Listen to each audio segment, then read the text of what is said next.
Hello dear students, आज पढ़ेंगे 7th class का ज्योग्राफी का फर्स्ट चैप्टर और इस चैप्टर का नाम है एनवायरनमेंट। एनवायरनमेंट का मतलब होता है पर्यावरण और इससे जुड़ी हुई जितनी भी बातें हैं वो आज के वीडियो में हम लोग देखेंगे। तो चलो करते हैं आज के वीडियो की शुरुआत। सबसे पहले आपके सामने कुछ बच्चे दिखाई दे रहे हैं। ये जो बच्चे हैं अपनी छुट्टियों से जब वापस स्कूल में लौटे तो बड़े ही आश्चर्यचकित रह गए। यहाँ जो बच्चे हैं वो एक दूसरे से बातें कर रहे हैं कि अरे ये हमारे खेल के मैदान को क्या हुआ, ये जगह जगह खड्डे क्यों खोदे हुए हैं। ये बच्चे कुछ समझ नहीं पाए तो दूसरे बच्चों ने बताया कि हमारा जो स्कूल का ग्राउंड है यहाँ पे एक बहुत बड़ी बिल्डिंग बनने वाली है। तो कुछ बच्चे बहुत ज्यादा दुखी हो गए, उन्हें समझ में नहीं आ रहा था ऐसा बदलाव क्यों हो रहा है। तो हम जानते हैं कि ये सब बदलाव क्यों होते हैं। जैसा कि आप जानते हैं पर्यावरण में हमें जीवन यापन करने के लिए कई तरह के बदलाव करने पड़ते हैं और आवश्यकता अनुसार मकानों के भी निर्माण करने पड़ते हैं, इसलिए हमें हमारे पर्यावरण में बदलाव करना पड़ता है।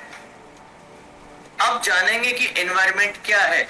एनवायरनमेंट एक ऐसी आधारभूत चीज है जिससे हमारा जीवन चलता है। यह हमें जीवन जीने के लिए प्राणवायु और पीने के लिए पानी और हम जो खाना खाते हैं वो सब हमें प्रदान करता है। इन तीनों चीजों के बिना हमारा जीवन यापन होना संभव नहीं है।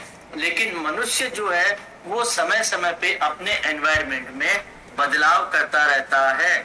जिस प्रकार से आपने देखा होगा जब हमें आवश्यकता होती है तो हम क्या करते हैं, जैसे नदियों का पानी जो है छोटे तालाबों में इकट्ठा कर लेते हैं या बर्तनों में इकट्ठा कर लेते हैं या फैक्ट्रियों में भी हम अपनी आवश्यकता अनुसार उन्हें इकट्ठा कर लेते हैं।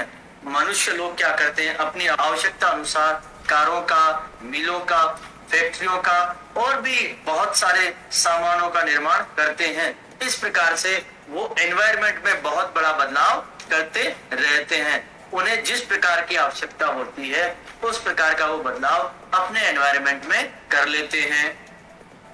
अब हम लोग पढ़ने वाले हैं कंपोनेंट्स ऑफ एनवायरनमेंट। हमारे एनवायरनमेंट में खास खास बातें क्या होती है। अगर एनवायरनमेंट के कंपोनेंट्स के बारे में बात करें तो सबसे पहला कंपोनेंट है नेचुरल। उसमें क्या होता है, जैसे पहला पार्ट है वाटर, जिसे हम कहते हैं हाइड्रोस्फीयर। इस दुनिया में बहुत ज्यादा हिस्से में पानी है और पानी वाला जो हिस्सा है हम उसे हाइड्रोस्फीयर कहते हैं। और दूसरा इसका भाग है एयर, जिसे हम लोग एटमॉस्फेयर कहते हैं।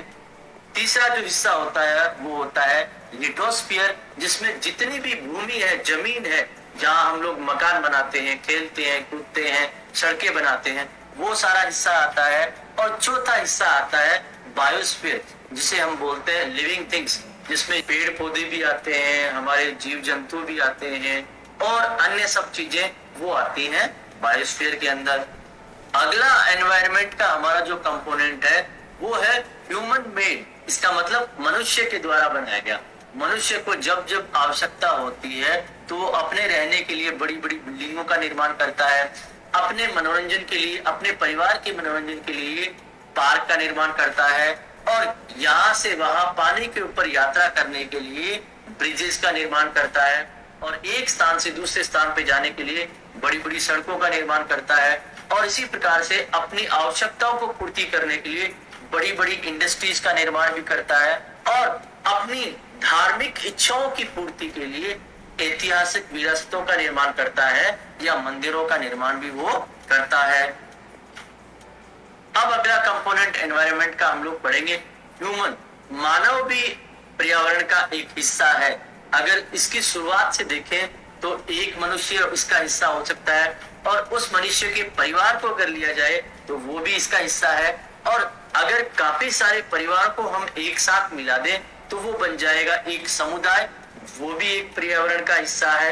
और अलग अलग समुदाय के लोग अलग अलग धर्म को मानते हैं तो वो सब भी हमारे पर्यावरण में आते हैं। और साथ ही साथ सारे बच्चे जहाँ पढ़ते हैं वो शिक्षा के संस्थान, वो भी पर्यावरण का हिस्सा है। और साथ ही साथ वो व्यापारिक कारखाने या दुकानें जहाँ पे कुछ सामान खरीदा बेचा या बनाया जाता है वो सब भी पर्यावरण का हिस्सा है। और उसी के साथ साथ में हमारे पूरे भारत में अलग अलग राजनीतिक विचारों को मानने वाले लोग हैं, वो भी जो है हमारे पर्यावरण का हिस्सा है। अब हम लोग पढ़ेंगे हमारे पर्यावरण को जो है दो हिस्सों में बांटा गया है, जिसे हम कह सकते हैं बायोटिक और एबायोटिक। बायोटिक जैसा कि आप सामने देख पा रहे हैं, जितने भी पेड़ पौधे हैं, जीव जंतु हैं और मनुष्य हैं, ये सारे बायोटिक होते हैं, क्योंकि इनमें प्राणवायु या जीवन वायु का संचार होता है। परंतु एबायोटिक आपके सामने दिखाई दे रहा है, जितनी भी चीजें जिनमें किसी प्रकार का प्राण नहीं होता है, जैसे हम लोग देखते हैं लकड़ी के सामान होते हैं या लोहे के सामान होते हैं, या हमारे घर के अंदर जितने भी सामान होते हैं, बाहर जितने भी सामान होते हैं, वो सारे होते हैं एबायोटिक। तो आप समझ गए होंगे कि बायोटिक और एबायोटिक का मतलब क्या होता है। बायोटिक का मतलब जिसके अंदर प्राण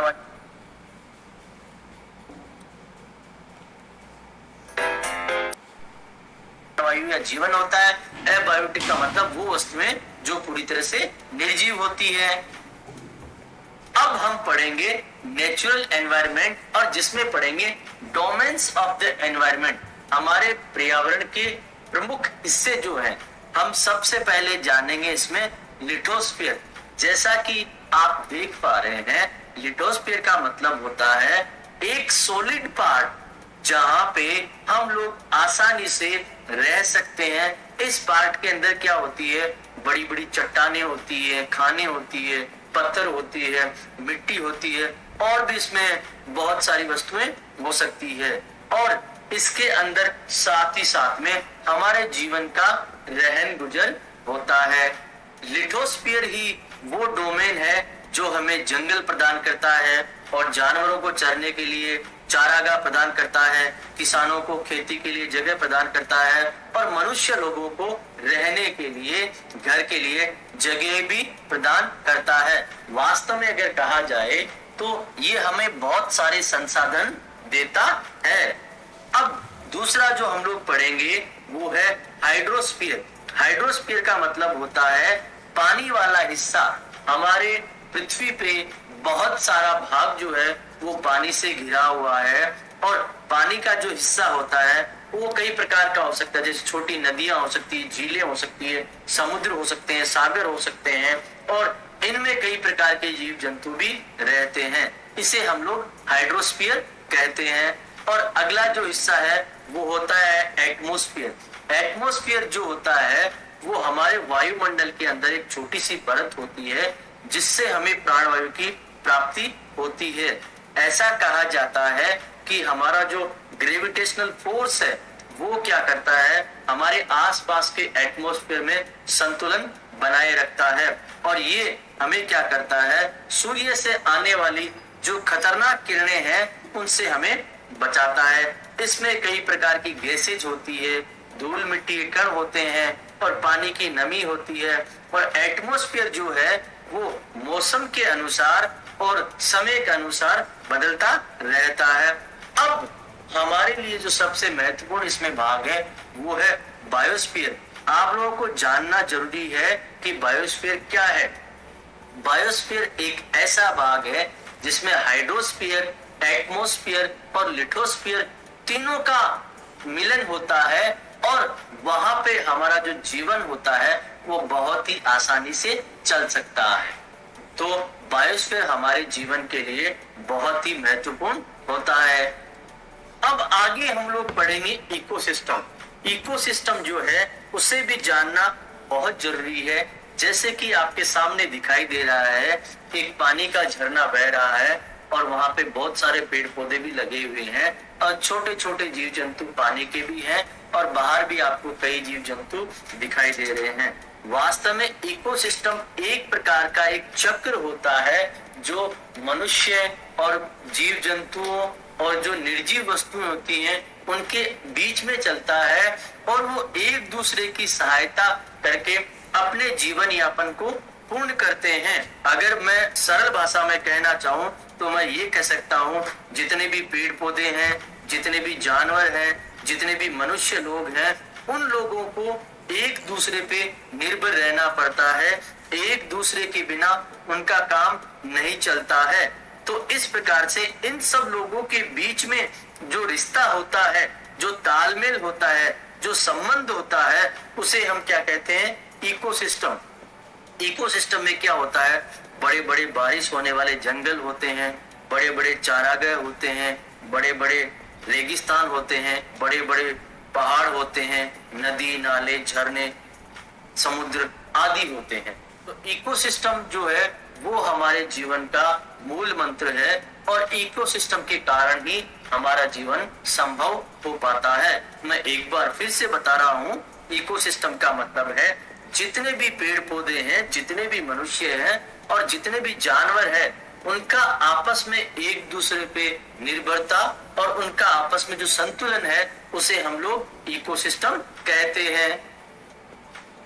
अब हम पढ़ेंगे ह्यूमन एनवायरनमेंट के बारे में। अगर ह्यूमन एनवायरनमेंट की बात करूं तो हमारे जो आदि मानव जो था उसने अपनी प्रकृति को धीरे धीरे समझना शुरू किया। पहले वह बहुत ही सीधा साधा जीवन जीता था और समय के साथ में धीरे धीरे उसमें बदलाव आता गया। उसने सीखा किस तरह से फसल उगाते हैं, किस तरह से जानवरों को पालते हैं, किस तरह से घर बनाते हैं। उसके बाद में उसने पहिए की खोज की और उसका जीवन तेजी से दौड़ने लगा। उसके बाद में उसके पास में भोजन बचने लगा और उसने बार्टर सिस्टम को भी काम में लिया। बार्टर सिस्टम का मतलब होता है एक दूसरे व्यक्ति से किसी भी सामान का आदान प्रदान करना। जैसे आज हम खरीदारी करने के लिए जब मार्केट जाते हैं तो पैसा देते हैं, परंतु पुराने जमाने में जब भी किसी व्यक्ति को किसी दूसरी वस्तु की आवश्यकता होती थी तो वो एक वस्तु देता था और दूसरी वस्तु को लेता था। इसे पुराने जमाने में बार्टर सिस्टम कहा जाता था।